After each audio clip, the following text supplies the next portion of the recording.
Passemos agora então à discussão dos aspectos da doença torácica relacionada à exposição ao asbesto ou amianto.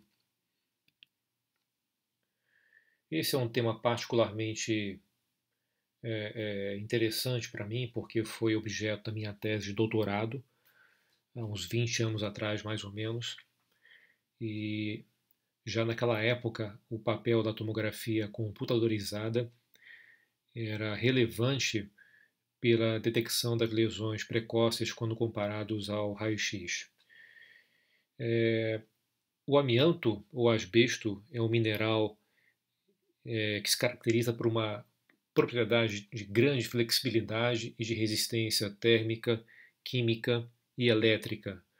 Ele era conhecido na antiguidade como mineral miraculoso e há relatos do emprego do amianto já em datas tão antigas quanto 2500 a.C. Esse amianto ele pode ser usado ou era utilizado comercialmente na produção de coberturas de casas, de edifícios, de telhas, roupas e materiais isolantes, freios na indústria automobilística e materiais de construção civil. No ano de 2017, o Supremo Tribunal Federal ele proibiu a exploração e o uso do amianto, mas o problema é que a exposição ao amianto causa doença pulmonar, pleural, após um longo período de latência. E mesmo havendo banimento desse mineral, do uso comercial e da exploração do amianto, muitas construções, quando sofrem demolição, elas causam uma dispersão da fibra, e isso é particularmente importante para aqueles trabalhadores que atuam na área de demolição, de recolhimento desses destroços, porque eles também ficam expostos ao asbesto consequente a essa demolição. Os dois eventos da era moderna, era contemporânea, que causaram grande dispersão do asbesto foram a queda das Torres Gêmeas e o furacão Katrina. Então nós temos aqui exemplos do uso do asbesto no âmbito comercial e industrial. A exploração de minas de amianto, de asbesto, eram grandes, eram locais importantes para a contaminação dessas pessoas. O uso em roupas, né, em materiais isolantes contra o fogo também era muito empregado, a fibra do asbesto, em regiões de demolição, de construção civil também, e aqui um exemplo na utilização em freios de automóveis. Do ponto de vista patológico, histológico, a asbestose ela se assemelha à pneumonia intersticial usual, mas existe uma diferença básica, tomando-se como referência essa imagem poliédrica, que seria o lóbulo pulmonar secundário, com o seu core central, isto é, o bronquíolo e a arteríola. A asbestose começa com uma fibrose peribronquiolar, que progride de forma centrífuga em direção à periferia do lóbulo pulmonar secundário. A pneumonia intersticial usual, por sua vez, ela causa uma fibrose na periferia do lóbulo pulmonar secundário de forma inicial, e o progredir da doença faz com que essa fibrose avance em direção ao centro do lóbulo pulmonar secundário. As lesões iniciais da asbestose, que é a fibrose pulmonar difusa secundária à inalação das fibras do asbesto, ela causa o aparecimento dessas opacidades centrolobulares subpleurais. Essas opacidades, quando ocorre a confluência das lesões, possibilita a identificação das chamadas linhas subpleurais. Então, linhas subpleurais e opacidades subpleurais são lesões encontradas nas fases iniciais da asbestose.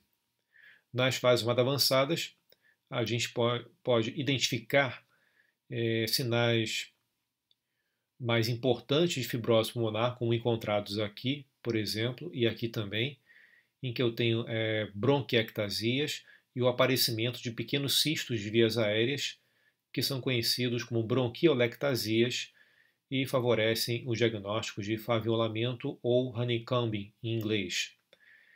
Então, a doença numa fase avançada, ela leva a fibrose pulmonar com distorção da arquitetura, aparecimento de bronquiectasias, bronquiolectasias e a presença do chamado aspecto infavo de mel ou faviolamento do parênquima pulmonar, semelhante ao que ocorre na pneumonia intersticial usual.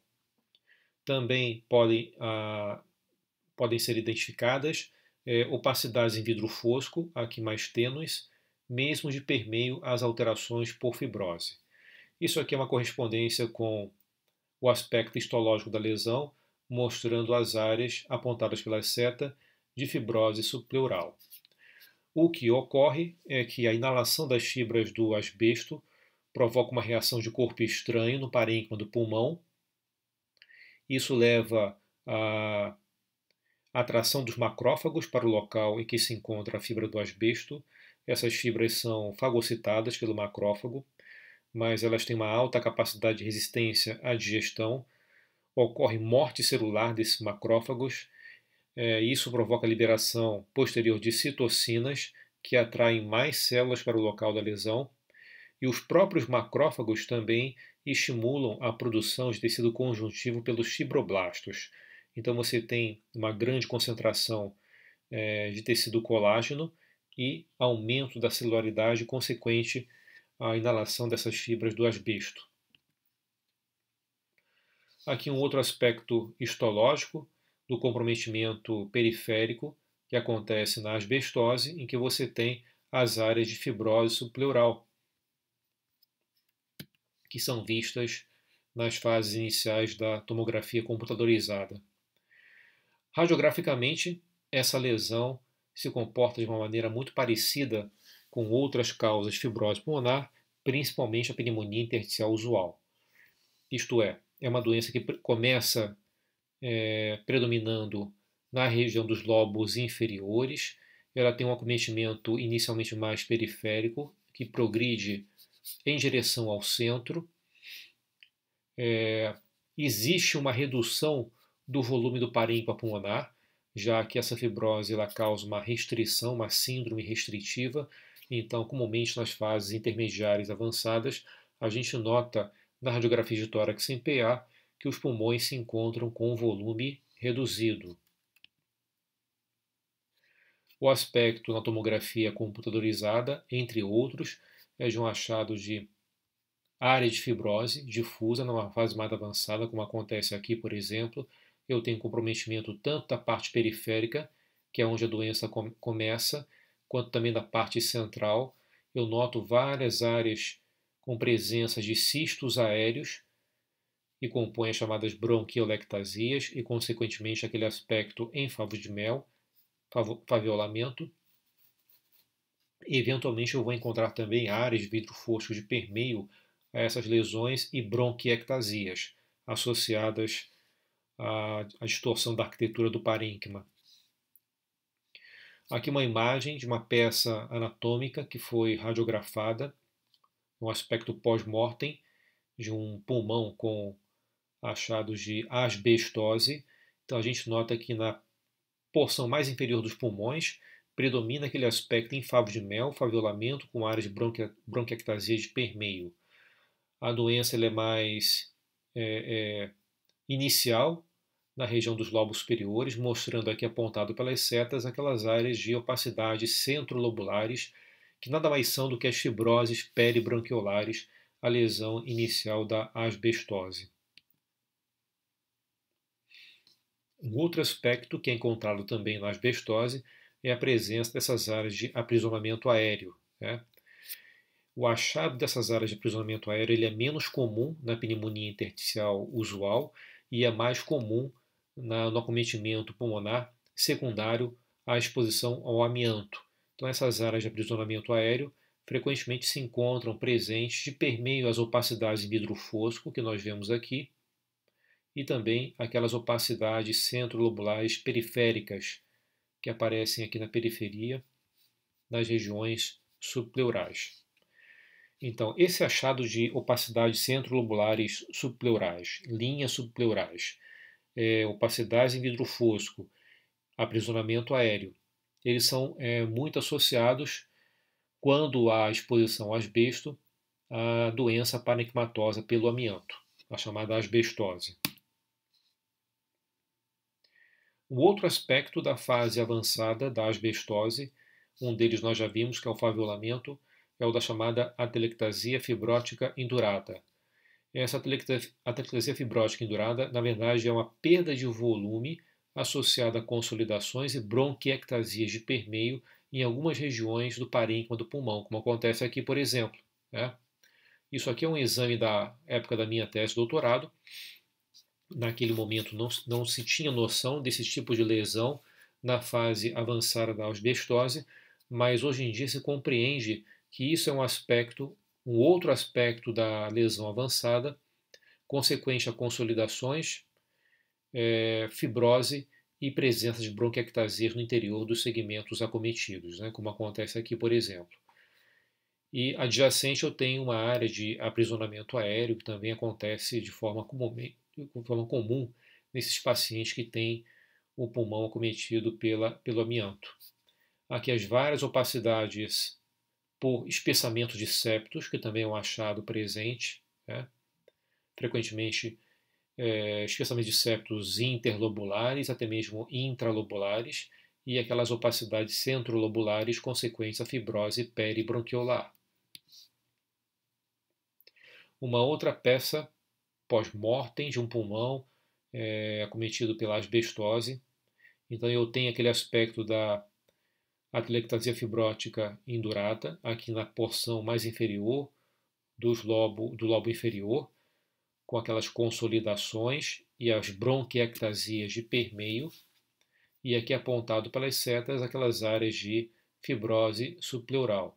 Umas aparecendo mais com aspectos de fibrose peribronquiolar e outras com aquele aspecto mais de linha subpleural, que é uma lesão numa fase um pouco mais avançada. Outro tipo de lesão que acontece na asbestose é aquela secundária, uma pleurisia focal. Notem que tem um espessamento pleural. Isso provoca uma distorção da arquitetura do pulmão adjacente à área de lesão pleural, com a convergência de chamadas bandas parenquimatosas. Isso aqui a literatura refere como aspecto em pé de curvo, em virtude da convergência das bandas parenquimatosas em direção à lesão pleural. A gente vai ver um outro tipo de lesão parenquimatosa que ocorre também, consequente a pleurisia mais à frente. Esses são os aspectos da doença do parênquima, que é conhecido como asbestose. No entanto, existe um outro tipo de comprometimento que pode ocorrer independente da asbestose, que é a doença pleural relacionada à exposição ao amianto. Existem vários aspectos dessa doença pleural. O mais precoce e o mais comum deles é a formação de um derrame pleural. Esse derrame ele tem características exudativas, hemorrágicas e contém uma alta quantidade de eosinófilos. Não é possível identificar no conteúdo pleural, no derrame, a presença de fibras ou de corpos asbestóticos, e é uma lesão, talvez a mais precoce, secundária à exposição ao amianto. Então, os doentes que cursam com derrame pleural, eles têm um tempo de exposição que pode ser tão baixo quanto 10 anos. Um outro tipo de comprometimento do compartimento pleural é aquele que você tem as chamadas placas pleurais. As placas são áreas de fibrose hialina que comprometem a superfície parietal da pleura e são mais comuns em regiões posterolaterais, pleura mediastinal e principalmente na pleura superficial diafragmática. Elas são quase que patognomônicas da exposição ao asbesto, isto é, essas placas funcionam como biomarcadores da exposição ao amianto. Aqui nós vemos radiografias de tórax em PA e em perfil, em que eu tenho um aspecto muito caprichoso dessas placas, que pode ser confundido no PA com lesões parenquimatosas, como visto aqui, por exemplo, que é a chamada lesão pleural unface, isto é, de frente. Então, muitas vezes é preciso o perfil para sinalizar essa possibilidade, olha, de uma calcificação pleural que é vista de frente na radiografia em PA e não deve ser confundida com lesão do parênquima pulmonar.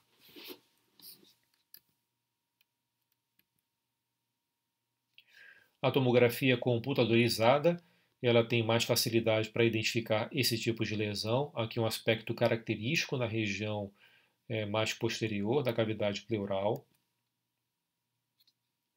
E aqui no corte axial um aspecto bem típico dessas placas pleurais, né?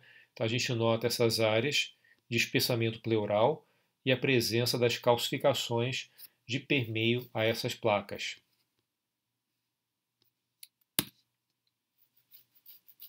Como eu falei anteriormente, um aspecto bastante característico da doença pleural relacionado ao amianto é a calcificação da superfície diafragmática. Então é importante atentar para esses cortes na transição do tórax para o abdômen, porque frequentemente você vai encontrar esse tipo de calcificação grosseira. Outra coisa é que a gente vê áreas de espessamento aqui associados também à inalação do amianto. Então, espessamento pleural mais extenso do que aqueles encontrados na placa pleural é uma característica também da inalação do amianto. Só que esse espessamento pleural difuso, que é secundário à inalação do asbesto, ele tem um aspecto inespecífico e pode ocorrer também em outras condições que levam à inflamação da pleura, por exemplo, hemotórax. Então, ele não é um aspecto específico, apesar de que quando houver histórias de inalação de fibras de amianto, a gente deve pensar nessa possibilidade. Uma outra diferença entre o acometimento pleural e o parenquimatoso é que muitas vezes eu não preciso ter uma exposição de grande intensidade e de forma contínua para o desenvolvimento das chamadas placas pleurais. Essas placas elas podem se desenvolver com acometimento, com exposições intermitentes e de muito menos intensidade do que aquelas necessárias para a fibrose pulmonar, a asbestose. Outro dado importante é que as placas pleurais elas não são predisponentes ao câncer do compartimento pleural, ao mesotelioma. Então, o fato de haver placas pleurais não quer dizer que o doente ele tenha mais chances de desenvolver mesotelioma. E a presença de calcificação é encontrada em cerca de 10 a 15% dos pacientes. Aqui, um aspecto da placa pleural na histologia e também na anatomia macroscópica, mostrando a densidade dessas placas pleurais calcificadas no caso. A mesma coisa aqui, mostrando diversas placas pleurais na superfície dessa peça anatômica. Aquele aspecto característico, né, da exposição ao amianto, presença de placas pleurais aqui na radiografia em perfil, na porção mais superior, olha, do diafragma, isto é, na superfície pleural diafragmática. E a mesma coisa aqui o aspecto na tomografia computadorizada, reconstrução coronal, vista aqui, sagital, vista aqui na região mais posterior. Essas calcificações nas placas pleurais. Um outro caso em que você nota também a calcificação da superfície diafragmática pleural e a ultrassonografia ela também pode mostrar esse aspecto de acometimento da pleura. Apesar da literatura não descrever com tanta frequência ou descrever muito pouco o aspecto das placas e do acometimento pleural de maneira geral, no caso dos doentes expostos ao amianto, a experiência pessoal que nós tivemos foi de que o método ele funciona muito bem para a detecção desse tipo de comprometimento. Então esse era um doente, na verdade é o mesmo paciente, ele foi submetido à ultrassonografia e nós vemos aqui olha, a presença de um derrame com uma placa pleural calcificada na superfície parietal. Um outro caso é que você também tinha essas placas pleurais provocando sombra acústica posterior, que é um fenômeno comumente associado a essas calcificações. Aqui um outro caso, uma reconstrução coronal, mostrando o aspecto daquele espessamento pleural difuso, né? Então, quando a gente tem um comprometimento mais extenso do parênquima pulmonar, mais espesso também, a gente tem o chamado espessamento pleural difuso. A importância dele é porque o diagnóstico diferencial principal é feito com o mesotelioma. Algumas características podem ajudar a diferenciar o espessamento pleural difuso do mesotelioma. Primeiro que quando você injeta meio de contraste, o mesotelioma ele pode apresentar aquelas áreas de captação anormal do meio de contraste, muitas vezes até em torno das áreas de derrame associadas ao mesotelioma. Isso não vai acontecer no caso de um espessamento pleural simples como esse visto aqui, por exemplo, no exemplo em questão. Outra que o mesotelioma ele é mais espesso do que essas áreas de espessamento pleural difuso e tem um aspecto mais irregular, mais nodular do que o espessamento. E por último, uma característica importante do comprometimento maligno dos folhetos pleurais, do mesotelioma, é que eles provocam uma lesão que praticamente encarcera o parênquima do pulmão, isto é, compromete todo a circunjacência do parênquima pulmonar, todos os folhetos se encontram comprometidos e muitas vezes numa fase avançada o parênquima se encontra bem comprimido, reduzido de tamanho em virtude daquela casca, né, de folheto espessado por doença invasiva agressiva consequente ao mesotelioma. Isso é uma outra característica que ajuda a diferenciar do espessamento pleural difuso. Aqui nós temos uma peça anatômica mostrando o espessamento pleural difuso, principalmente aqui nessa região mais inferior, e aqui apontado pelas cabeças de seta, aqueles cistos de vias aéreas, aquelas áreas de faviolamento. Como eu já disse, a presença da lesão pleural, ela reforça o diagnóstico de asbestose, né? Quando você tem fibrose mais o comprometimento pleural, isso reforça o diagnóstico de asbestose em relação ao da pneumonia intersticial usual. E é claro, o dado de história também ajuda a esclarecer a natureza da fibrose pulmonar num paciente em que ele pode ter o aspecto confundido com o da pneumonia intersticial usual. Aqui um outro caso, esse aqui é um derrame mais extenso, comprometendo assim uma boa parte da cavidade pleural do lado direito, e essas áreas de captação anormal do meio de contraste pelo folheto pleural num paciente que tinha um quadro de mesotelioma. Então apenas a predominância do derrame pleural já pode ser um indicativo da existência de um mesotelioma nesse doente que se encontra exposto ao amianto. Um outro caso aqui, um comprometimento mais grosseiro, né, irregular, com aquele aspecto nodular da pleura e impregnando de forma significativa o meio de contraste. Aqui com formação de massa pleural. Né. Esse tipo de lesão ela é muito sugestiva de mesotelioma e o diagnóstico diferencial em relação às metástases pleurais é praticamente impossível de ser feito de forma segura pelo método radiológico. Então a gente não tem sinais que possam diferenciar o comprometimento primário, o mesotelioma, do comprometimento secundário da metástase pleural.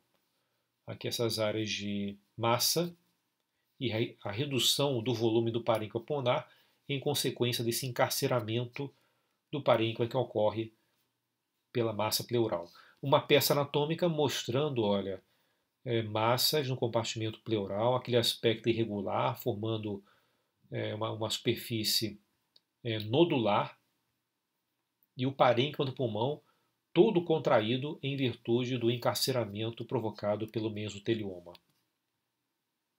O outro tipo de lesão, que pode ser secundário também à pleurisia, eu comentei daquele aspecto das bandas parenquimatosas com aspectos de pés de corvo, e aqui nós temos a chamada atelectasia redonda, isto é uma área de perda de volume distorção da arquitetura do parênquima adjacente a uma pleurisia, isto é, a uma área com derrame, a uma área com espessamento, a uma área com inflamação consequente ao comprometimento pelo asbesto. Então, uma das características da atelectasia redonda, primeiro, é o formato dessa atelectasia, é um formato meio arredondado. Segundo, é a convergência de vasos e brônquios em direção à lesão, esse aspecto meio irregular. Terceiro, é a redução de volume do segmento ou do lobo em que a atelectasia se encontra. E quarto, a adjacência com extensão da lesão em direção a uma área focal de comprometimento do compartimento pleural, como visto aqui. Então, encontrando-se esses 4 sinais, isso é sugestivo no paciente que tem história de inalação do asbesto, do diagnóstico de atelectasia redonda. Um outro diagnóstico importante que deve ser feito aqui, um diagnóstico diferencial importante deve ser feito aqui, é com o câncer de pulmão. O sujeito que tem fibrose do parênquima consequente à inalação do asbesto, ele tem uma tendência maior a fazer câncer de pulmão. E muitas vezes o aspecto do câncer ele se confunde com o da atelectasia redonda, como é esse caso aqui, por exemplo. É difícil você fazer essa diferenciação. Mesmo a tomografia, injetando contraste, você muitas vezes não tem essa possibilidade de diferenciar de forma segura o que é atelectasia redonda e o que é neoplasia agressiva do parênquima pulmonar. Bom, em resumo, começando pela radiografia, ainda é um método de screening, de rastreamento dos casos de pneumoconioses na população exposta a alguma poeira inorgânica. Então, apesar da tomografia ela tem uma acurácia maior para as lesões de parênquima e do compartimento pleural, o raio-x ainda é um método de screening. Os sinais tomográficos de asbestose, no início, são aquelas opacidades centrolobulares subpleurais e as linhas subpleurais, opacidades em vidro fosco, espessamento de septos inter e intralobulares e áreas de aprisionamento aéreo também podem ser encontrados associados à asbestose. E numa fase mais avançada, você tem o chamado faviolamento do pulmão, semelhante ao que ocorre na pneumonia intersticial usual, só que a pneumonia intersticial usual ela tem uma maior frequência desse faviolamento do que a asbestose. E um segundo tipo de lesão, que também caracteriza a fase avançada dos quadros de asbestose, é aquela atelectasia fibrótica indurata, em que você tem uma consolidação com áreas de bronquiectasia no interior. Importante lembrar também dos tipos de comprometimento pleural, que é uma doença que se desenvolve de forma independente da asbestose, são duas coisas diferentes. Você pode ter o derrame pleural, você pode ter a presença de placas pleurais, calcificadas ou não, o espessamento pleural difuso e a principal complicação desse comprometimento pleural, que é o mesotelioma, a lesão agressiva, a neoplasia primária, secundária à exposição ao asbesto. Gostaria de agradecer então a paciência de todos e espero ter contribuído para passar essas noções básicas acerca da doença por exposição ao amianto no tórax. Obrigado.